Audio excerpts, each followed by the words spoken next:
Xo'p, tushuntiraman degan o'yincha ham tushuntirib beraman sizlarga. Buni yoqib olasizlar. Hozir. Tak, mana. Ko'rasizlar, u o'zi ochiq turadi. Mana shu panelni yoqib olamiz, ko'rishingiz mumkin. Mishkani chetini bosib turib, shu panelni yoqib olsak, bizga ancha qulaylik yaratadi bu. Yozib beradi bizga zo'r qulayliklarni. Qaranglar, nimada qulaylik. Bugun bosib oldim, ya'ni yo'nalishlarim bor.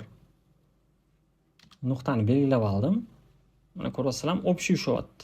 Ya'ni bu biron bir nuqtada belgilanmagan, xohlagan joyga привязка qilyapti. Men buni bitta nuqta bo'yicha yurg'izmoqchiman.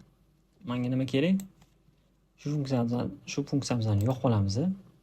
Mana ko'rasizlar, x, y, z bo'yicha. Mashina bo'yicha bemalol qilinib olamiz. Ya'ni nuqtani ushladim. Menda y bo'yicha turibdi. Y imiz y bo'yicha ekan, men x bo'yicha qilib oldim. Buni горячий klavishalar bor. Shunisida qulaylik. Mana x o'qi bo'yicha qimlatyapman. Привязка bilan. X o'qini belgilash uchun F5 bosasizlar. Tak. Y bo'yicha belgilash uchun F6 ni bosasizlar. Z o'qi bo'yicha belgilash uchun F7 ni bosasizlar. Bu juda qulay. Ishlayotganingizda o'sha chap qo'lingizda F5, F6, F7, o'ng qo'lingizda mishka bilan yo'nalish berib turasizlar. Bu katta qulayliklar yaratadi ishlayotganingizda. Vaqt ancha tejaydi va tezroq ishlashga yordam beradi. Tak, привязкаlarni tushuntirdim. X, Z o'qi bo'yicha hammasini tushuntirdim. Yana bitta fishkani o'rgatib qo'yaman. Ya'ni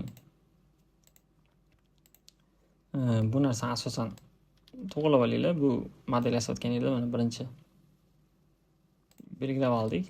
Deylik. Bizda boks bor. Boksim mana ko'rasizlar, aniq o'rtada turmayapti. Ya'ni 0 qilaman va buni ham 0 qilib olaman. Mana endi karta bo'yicha hamma joyda o'rtada joylashgan.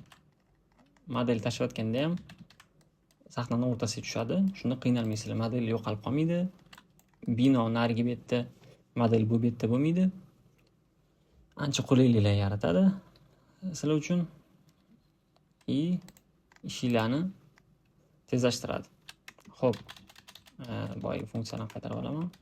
Funksiyalarimiz kubiklarni mabodo kerak bo'lsa bizga. Xo'p, yana nimani tushuntiraman? Yana bizda mana bunaqa panelimiz bor. Juda zo'r.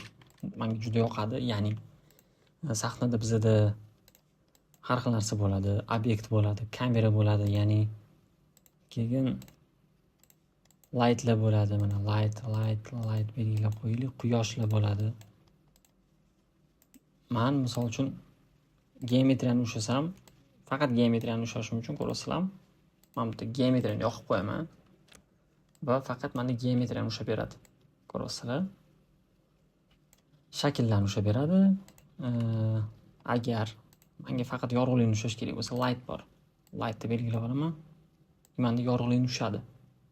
Ko'rasizlar? Yana bitta narsa, kamerani ushlashim kerak bo'lsa, shundoq kamerani belgilab olaman, bo'ldi. Menda kamerani ushladi. Ya'ni targeti bilan birga bo'ldi, kamerani ushlab beradi. Bu katta obyektlarda ishlayotganingizda juda qulay, ya'ni yorug'liklar, tochkalari ko'p bo'ladi. Yasaganingizda o'shalarni bittada ushlab olish uchun mana shu all dan lights ga o'tkazib olasizlar, belgilab, lightlarni ushlab, nastroykalarni bemalol mana bu panelda to'g'rilaysizlar. Xo'p, men ko'rsatmoqchi bo'lgan narsa bu darslikda shu. Endi qolgan keyingi darslikda ko'rsataman. Ya'ni kamerani joylashtirish va nastroykalarni tushuntirib o'taman sizlarga. Ya'ni kamera haqida ma'lumotlar beraman. Xo'p, yoqqan bo'lsa like bosinglar, kommentariy, tak dalay.